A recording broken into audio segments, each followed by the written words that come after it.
ہم اپنی شخصیت کا اگر احتساب کرنا چاہیں اور یہ جانچنا چاہیں کہ ہم خدا کی پسند کی زندگی گزار رہے ہیں نہیں گزار رہے، تو اس کے لیے میں اہم ترین پیمانہ آج آپ کے سامنے رکھ رہا ہوں، اور یہ پیمانہ خدا سے زندہ تعلق کا ہے۔ قرآن مجید نے اس کی کم و بیش 8 اساسات بیان کی ہیں۔ میں ایک ایک کر کے ان کا اجمالی تعارف کراؤں گا، اگرچہ ان میں سے ہر ایک کے بارے میں گھنٹوں گفتگو ہو سکتی ہے، اور یہ سمجھیے کہ پورا دین اصل میں انہی چیزوں پر منحصر ہے۔ جس دین کو اس کے علاوہ بیان کیا جاتا ہے، جو قرآن مجید میں سنت میں بیان ہوا ہے، اس کا انحصار بھی اصل میں اسی تعلق کے اوپر ہے۔ ان میں سے پہلی چیز ایمان ہے۔ ایمان کا مطلب ہے ہم کچھ ایسی چیزوں کو مان لیں جو غیب میں ہیں، جیسے خدا کا ہونا، آخرت کا ہونا، کتابوں کا من جانب اللہ ہونا، فرشتوں کا ہونا، اور رسولوں کا اللہ کی طرف سے پیغمبر ہونا، یعنی ان کا وحی آنا ان کے اوپر۔ اس پر ہم یقین رکھتے ہوں، اس کو ہم مانتے ہوں۔ یہ جو ماننے کا عمل ہے، اور جس کو میں نے یقین سے تعبیر کیا، اصل میں ابتدا اور انتہا ہے ایک سفر کی۔ ایمان جو ہے وہ ابتدا ہے، یقین جو ہے آخری منزل ہے، اور یقین تک ہم پہنچ نہیں سکتے جب تک کہ ہم اسلام نہ لائیں۔ اسلام کا مطلب یہ ہوتا ہے کہ پورے شعور کے ساتھ، دلائل کے ساتھ ان چیزوں کو سمجھا جائے، اور اس کے بعد آدمی انکنڈیشنلی اپنے آپ کو اپنے مالک کے سامنے سرنڈر کر دے، دل و دماغ اس کے سامنے بچھا دے، اور اپنے آپ کو اپنے رب کے حوالے کر دے۔ سر تسلیم خم ہے، سر بندگی خم ہے، سر اطاعت خم ہے، اصولی طور پہ فیصلہ کر لے۔ اس کے بعد اگلا مرحلہ اس کا قنوت ہے۔ قنوت کا مطلب یہ ہے کہ جس طریقے سے کسی بڑے آدمی کے سامنے لوگ ہاتھ باندھ کے کھڑے ہوتے ہیں اور اس احساس میں ہوتے ہیں، خاص طور پر اگر خدام ہیں، کہ اگر حکم آئے گا تو تعمیل کریں گے، تو تعمیل ارشاد کے لیے تیار رہنے کی حالت جو ہے، یعنی اطاعت مسلسل، فرما برداری مسلسل میں لگے رہنا، یہ قنوت ہے۔ اور اس کی آخری چیز یہ ہے اخلاص، یعنی انسان جب بھی کام کرے تو صرف اللہ کی رضا کے لیے کرے، کسی کو دکھانے خوش کرنے کے لیے نہ کرے۔ یہ ایمان کا سفر یقین تک ان منازل سے، ان مراحل سے گزر کر پہنچتا ہے۔ خدا سے تعلق کی جو دوسری اساس ہے وہ عبادت ہے، جو احسان کے ساتھ کی جائے، اور اطاعت ہے جو وفاداری کے جذبے کے ساتھ کی جائے۔ عبادت تو معلوم ہے، نماز، روزہ، حج، زکوٰۃ، اعتکاف، قربانی وغیرہ۔ احسان کا مطلب یہ ہے کہ اس کی ان عبادات کو اسپرٹ کے ساتھ ادا کیا جائے، جیسے نماز کی اسپرٹ خدا کی یاد، روزے کی اسپرٹ تقوی اور صبر، اسی طریقے سے قربانی کی اسپرٹ اپنے آپ کو خدا کے اس درجے میں حوالے کرنا کہ جان بھی اس کے لیے دے دیں۔ حج و عمرے کی اسپرٹ یہ ہے کہ انسان اپنے آپ کو خدا کی نظر کر دے، زندگی اس کے لیے گزارے، اس کے دشمنوں کے خلاف لڑے۔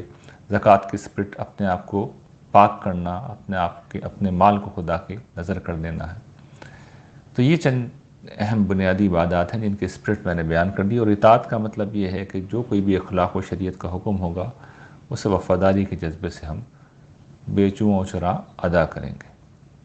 تیسری اساس، تیسری بنیاد جو خدا سے زندہ تعلق کی ہے، وہ شکر ہے۔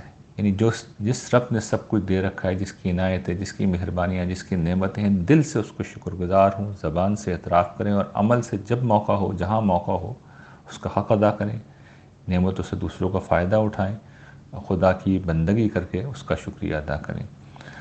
پھر شکر گزاری کا اگلا تقاضا محبت ہے، یعنی جس نے اپنے نعمت دی ہو اس سے محبت بھی ہونی چاہیے۔ اور محبت کا اگلا تقاضا یہ ہے کہ اگر انسان میں غیرت نہیں ہے تو محبت پھر کامل نہیں ہے۔ اس کا مطلب یہ ہے کہ خدا کے دین پہ اگر کوئی مشکل وقت آ گیا تو قرآن کا مطالبہ یہ ہے کہ خدا کے دین کی مدد کرو، یہ نصرت دین ہے۔ تو اس کے لیے دامے درمے قدم سخنے، اپنی جان سے، مال سے، صلاحیت سے کچھ بھی کر سکتے ہوں، جب موقع آ جائے تو پھر پیچھے نہیں ہٹ سکتے۔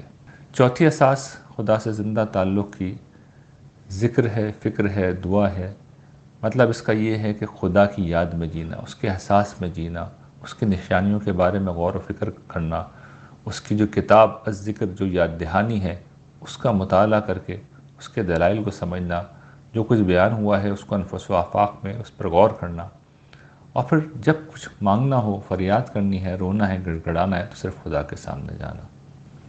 اس کے بعد جو اگلی احساس ہے خدا کا خوف ہے، خشوع ہے، خضوع ہے اور تقوی ہے۔ مطلب یہ کہ انسان اس احساس میں جیے کہ کیسی عظیم ہستی ہے کیسی غیرمعمولی طاقتور بلند و اعلیٰ ہستی ہے جس کے حضور ایک روز مجھے پیش ہونا ہے، تو اس کی کوئی نافرمانی نہ ہو جائے، چاہے خواہش ہو، خواہ مفاد ہو، چاہے تعصبات ہوں۔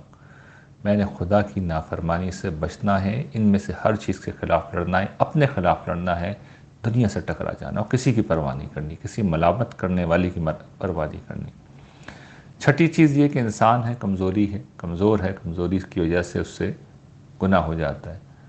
جب گناہ ہوگا تو کیا کریں گے؟ بیٹھے رہیں گے؟ نہیں، فوراً توبہ کریں گے۔ توبہ کا مطلب یہ ہے کہ سچے دل سے معافی مانگیں، نہ صرف معافی مانگیں بلکہ اس کے ساتھ جو اصلاح ہو سکتی ہے وہ اصلاح کریں، یعنی جو تلافی ہے تلافی کرنی ہے، معافی ہے مانگنی ہے، معافی مانگیں، اور پھر نادم ہو کر یا عزم کریں کہ آئندہ اس کو نہیں دہرائیں گے۔ اور پھر یہ توبہ وہی شخص کرتا ہے جس کے دل میں اوابیت کا احساس زندہ ہو، جس میں انابت ہو۔ ان کا مطلب یہ ہے کہ خدا کی طرف آدمی رجوع کرنے والا ہو، تڑپ کے ساتھ، اور خدا کی طرف متوجہ رہتا ہو، ورنہ توبہ کا احساس ہی نہیں پیدا ہوگا۔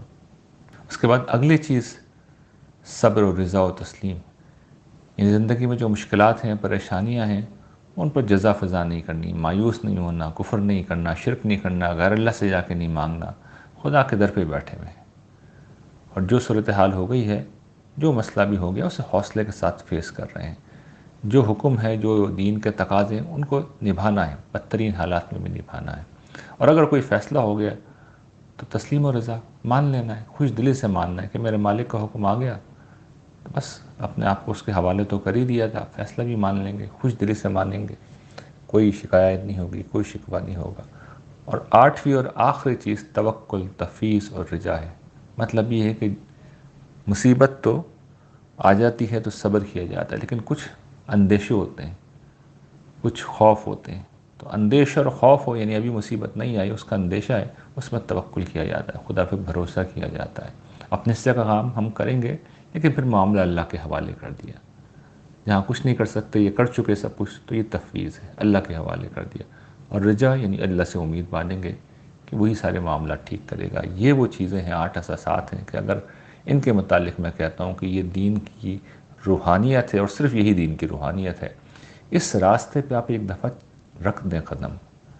میں آپ کو دعوے سے یہ بات بتاتا ہوں کہ کچھ ہفتوں میں، کچھ مہینوں میں، اور کوئی بہت ہی ڈھیلا انسان ہوا اور چلتا رہا اس راہ پہ، تو چند برسوں میں اللہ تعالیٰ سے آپ کی ملاقات ہو جائے گی، اللہ تعالیٰ کا آپ زندہ تجربہ کر لیں گے، اور پھر آپ کی ایمانی کیفیت وہ ہوگی جو دوسرا کوئی انسان کبھی سمجھ نہیں سکتا۔